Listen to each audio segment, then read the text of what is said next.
my session deals with the mindset. And it's my belief over the last 10 years working as an inspirational speaker and a coach is this. I've always believed that the mindset is always more powerful than the skill set. Do you agree with that? The mindset is more important than the skill set. How many of you know people who have the skill set but don't have the mindset, right? And you know they could do great things if to go with their skill set, they also had the mindset, right? Because as the old saying goes, think big and your deeds shall grow. Think small and you'll be left behind. Think you can and you will. It's all in a state of mind. Life's battles don't always go to the stronger or the faster man. Life's battles don't always go to the stronger or the faster man, but sooner or later, the person who wins is the person who thinks he can. But sooner or later, the person who wins is the person who thinks she can. Mindset. To me, mindset is more important than a person's education. To me, a person's mindset is more important than his skills, than his expertise, than his experience, than his DNA, than his genetic code. I believe there's now research in epigenetics. What's it called? Epigenetics, the science which is saying that your mind has the ability to shut off or activate certain genes inside you. That you are not a victim of your gene code. You are not a victim of your DNA. And oftentimes I will go around meeting people who say, come on, everyone in my family has diabetes. Therefore, I will also have diabetes very soon. I am actually very eagerly expecting diabetes. And I would rather be very upset if I don't get diabetes, because it's the mind, the science of epigenetics. When I was in San Francisco last year at a conference, I met this lady who said that your mind has the ability to shut down certain genes. They'll remain within you, but they'll be shut off because your mindset is more powerful than anything else. What is a mindset? A way of thinking, a collection of your beliefs accumulated over a period of time, right? Which drive your behavior and decide how you act, right? What's the key words here? The last 3 or 4. Decide how you act. Your mindset decides how you act.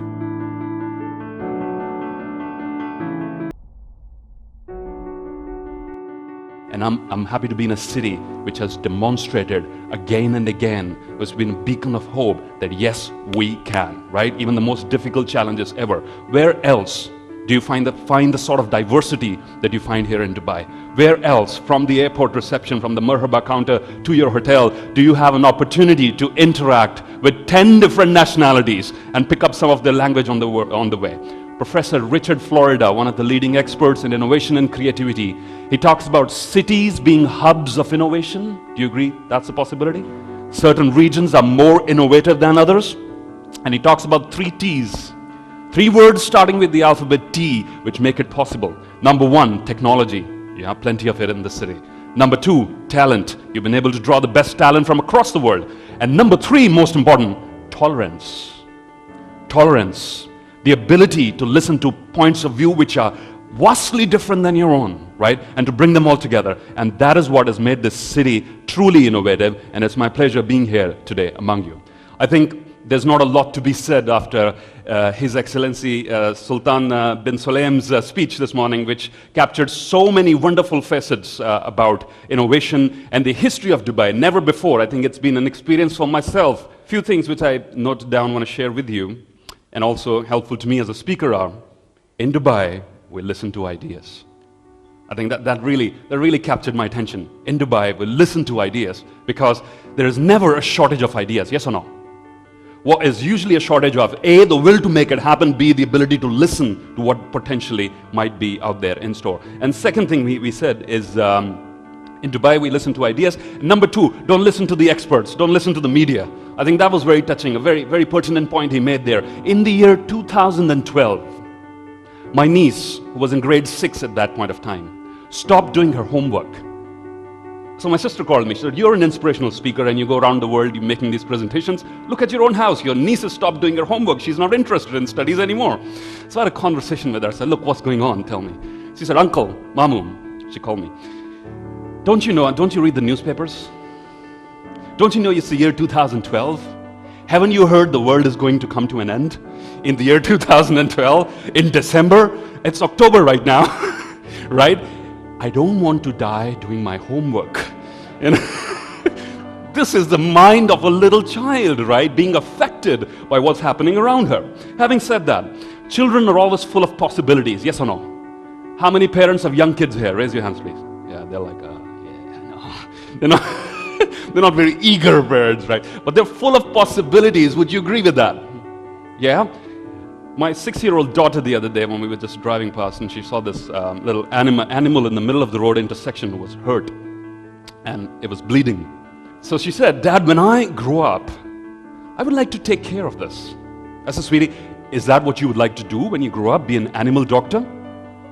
She said, yes, but that's only one of the things on my list. I got a whole list of other things I want to do, and this is what my session is all about.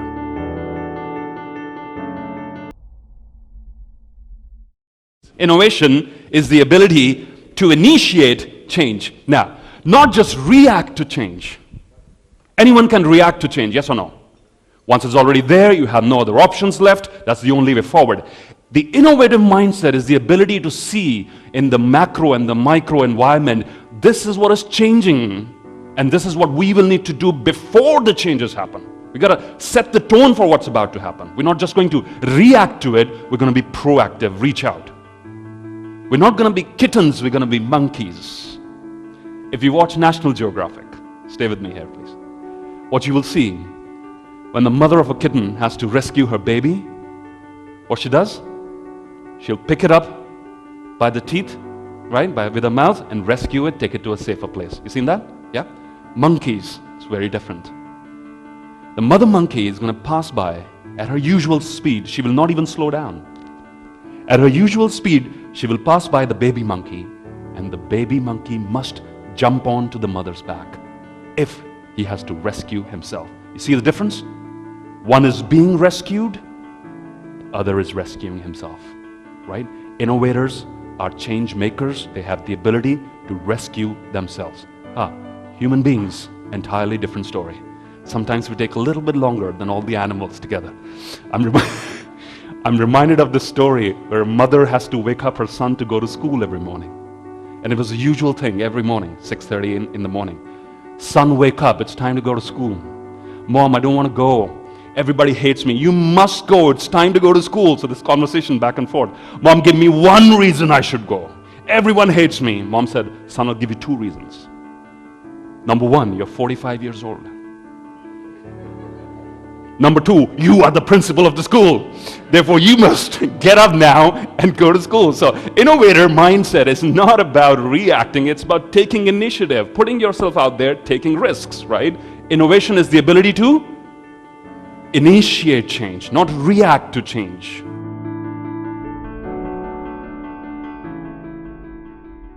So, we can either choose to be victims of change or we can be designers of change. What would you like to be? That's a choice point.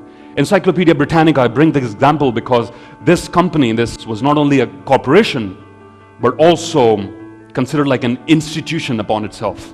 A 180-year-old publishing house, considered the epitome of knowledge. Stop publishing. If you have one of those, save them. You can auction it on eBay a few years from now, make a lot of money, right? As an antique. Who killed their business? Wikipedia, free online resource. Anyone can go and edit, it's changed. These are the times we're living in.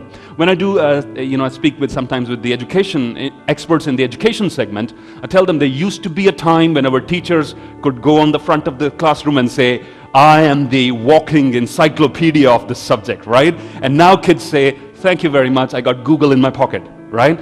So I can just type in. But there are things which Google cannot do right now. With respect to all the futuristic trends about automation and other things, Google cannot tell you about what your real capabilities are. Google cannot tell you how to get there. Google cannot tell you who you really are, what you're capable of, right? These are things that we have the ability to do. Ladies and gentlemen, human body composed of 75 to 80% water, yes or no? Some of you are not sure about that over there in the car. Yeah? 75, 80% water. Cucumbers. 75, 80% water. Watermelons. 75, 80% water. What is the difference then? Consciousness.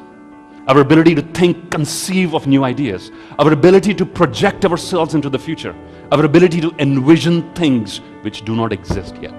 That is what makes us unique.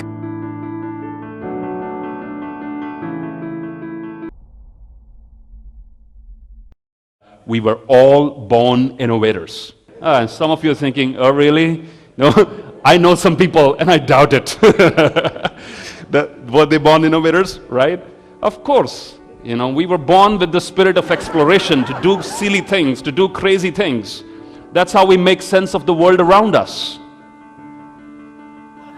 How often do you meet little kids who are depressed? That's not going to happen. They're full of possibilities. They're bundles of energy trying to do new things, taking risks. That is a video that went viral on the internet, but I brought it here because it demonstrated the point that we were born, we did not come to planet Earth to be bored. We came here to have fun, to take risks. Some of them very clever ideas. Look at this one. A teacher gave an assignment, draw an elephant. Now, you can't argue with that now, can you? It's an elephant. It's hiding behind a wall. It is an elephant, right?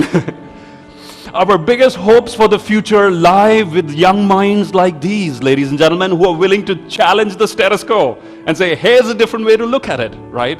And I think it's very important that we listen to what these folks have to say. But we were all born innovators, right? And the power of innovation in you at times could be dormant, but never dead. Muhammad Yunus, the winner of the Nobel Prize, the founder of the Grameen Bank from Bangladesh. Raise your hands if you've heard about this gentleman, right? Microfinance across the world. He said this, he said, we were all born innovators and entrepreneurs. What was the unemployment rate in the year 10,000 BC, ladies and gentlemen? 0. What we call jobs today did not exist. They were hunter-gatherers. Everybody had to search out and seek for themselves. But somewhere along the line that we forgot this thing. So I want to remind you that the power of innovation in you could be at times dormant, sleeping, but never dead. What you need is situations and circumstances, right, to push you outside your comfort zone, to force you to think.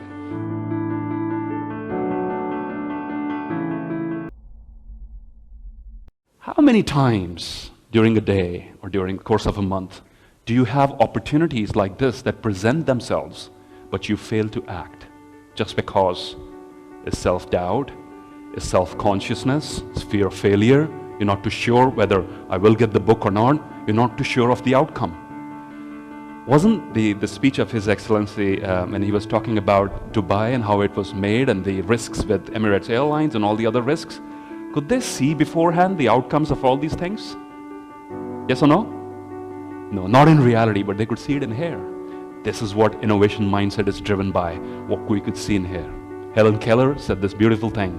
She said the worst thing in your life, what did Helen Keller say? The worst thing in your life is having eyesight but no vision. That is the worst than being blind, is having eyesight. The ability to look at things as they are, but vision is the ability to look at things better than they could be, better than what they are right now, right? So this is what mindset is. So I've tried to decode. I'll come to questions later. I'm trying to decode what goes on inside the minds of people like Elon Musk. Raise your hands if you know about this gentleman. Elon Musk, SpaceX, Tesla, so many other corporations. He's now the Solar City, the roof tiles, and so many other. He made one new acquisition about artificial intelligence as well. One single individual, born gifted? I don't think so. Pushing the limits of his imagination? Yes. Don't be a prisoner of your experience. This is my core message to you in order to retain your momentum of innovation. Do not be a prisoner of your own experience. The worst enemy of innovation mindset could be potentially your own experience. When you begin to say, oh, I've been there, I've done it, I know how this works, and this is how we've always done it. For innovation to happen, you need to break that chain, and for that to happen, we need to escape from this mindset, not be a prisoner of your own mind experience. I want to share an interesting example with you about fundraising, okay?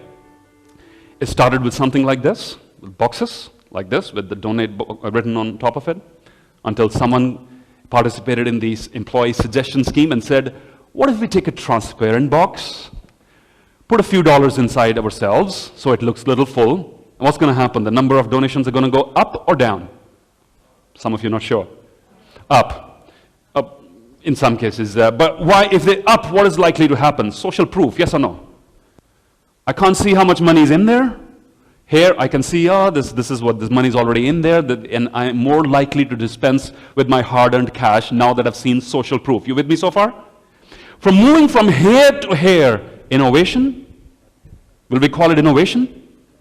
I would probably call it incremental improvement. It's not a radical detachment from the past. I would call it an incremental improvement until someone comes along and says, why don't we organize something like the Ice Bucket Challenge and raise millions of dollars for charity?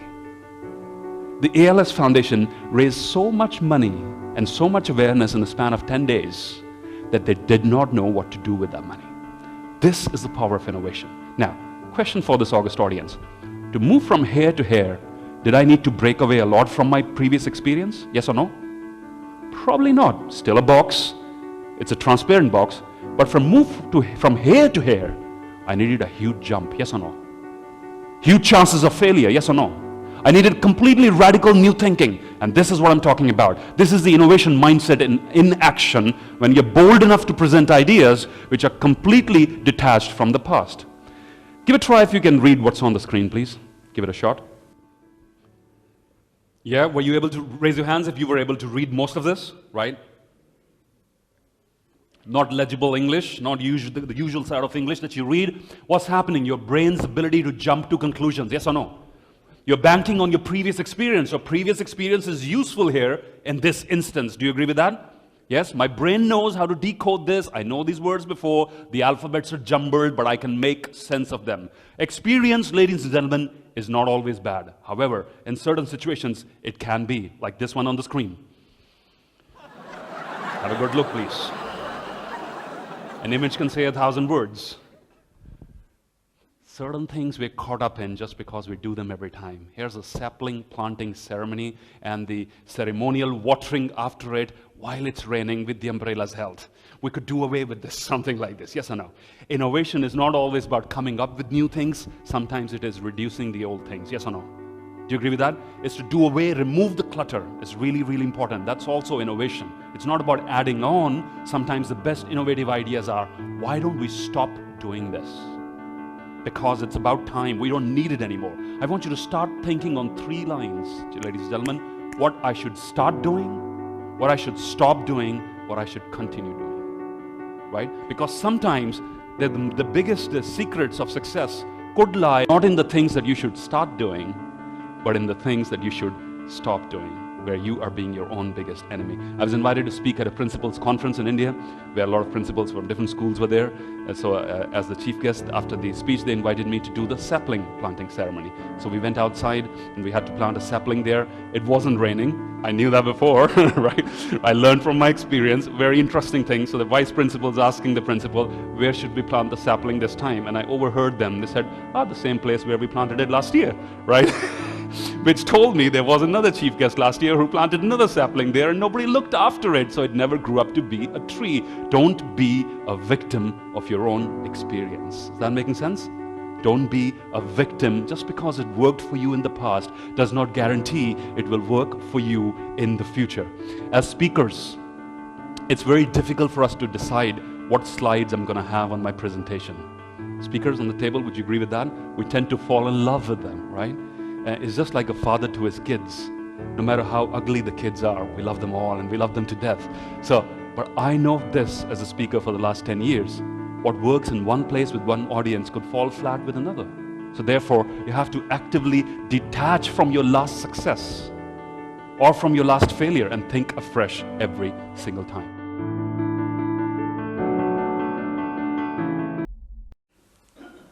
What innovation mindset is doing? Challenging assumptions. They challenge assumptions at every available opportunity. They ask these provocative questions. Why? Now don't go up to your boss and always ask, I heard that in the conference, why we should, no. The why is running here. The why not, the what if. The why not us?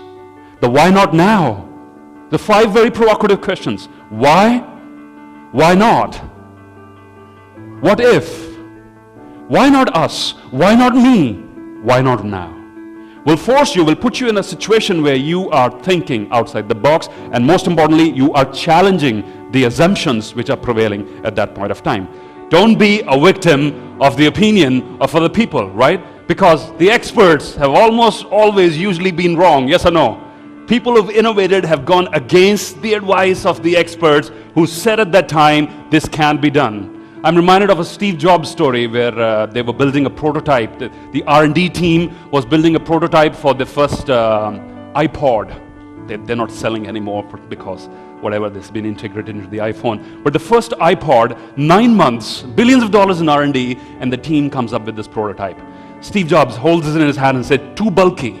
Said, this is the best we could do. Said, really? Yeah, I'm sure there's some space inside. That's how the conversation was going.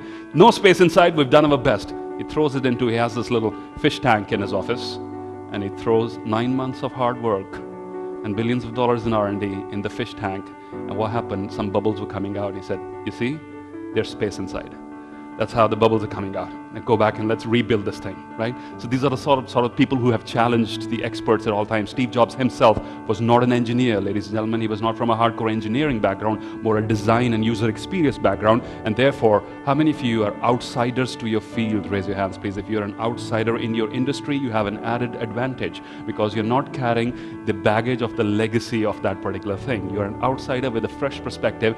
You don't know what things could go wrong, and therefore you're not carrying that experience with you.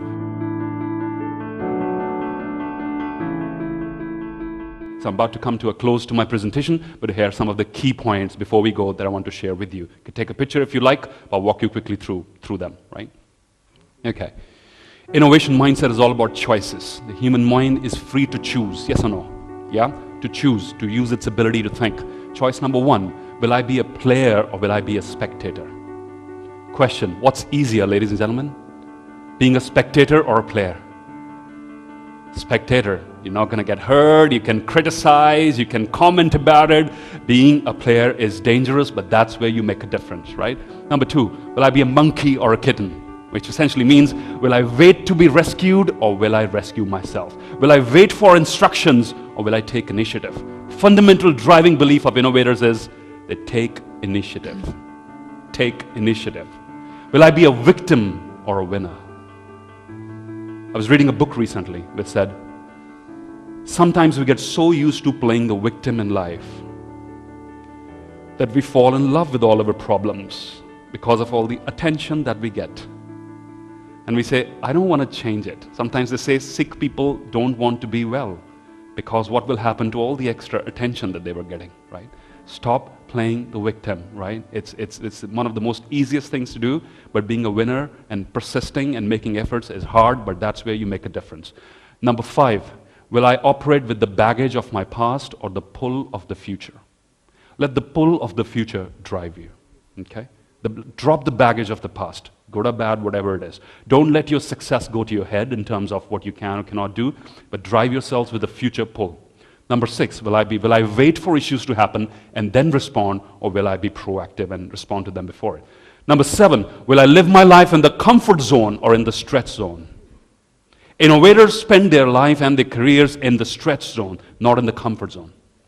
Mark Zuckerberg is learning to speak Mandarin now at the age of 30-something, right? One of the two driving reasons, how many of you are aware about that? Mark Zuckerberg learning Mandarin. His wife is Chinese American, his in-laws speak Mandarin, so therefore that's one of the reasons, only one. And the second, Facebook is not yet present in China, and that's $1 billion market for them. And he goes off from there to deliver talks and to negotiate with the government, and knowing Mandarin helps. I don't agree too much with the first reason. Somebody go tell Mark, it's a good thing if you and your in-laws don't speak the same language. That way when you have an argument, you can just make angry faces at each other and say nothing, right? Number 8, speak up or shut up. What do you choose to do more often? You speak up or shut up. When your self-worth is low, when you believe you're not capable enough, you're not worthy enough to add some value to the group. And this is what I believe innovation at its heart is. Innovation is people adding value through the implementation of ideas. But if people don't value themselves, who they are, where they come from, and their ideas, they're not going to speak up. They will shut up more often. And you will lose. the organization will lose. We need in organizations and individuals and teams where people share their best practices. Number 9, very important. I'm very happy because they say average people discuss people and great people discuss ideas. This is a room full of people who has gathered to discuss ideas. Yes or no? Yeah? So my number 9 is hang out with the dull and thou shalt become dull.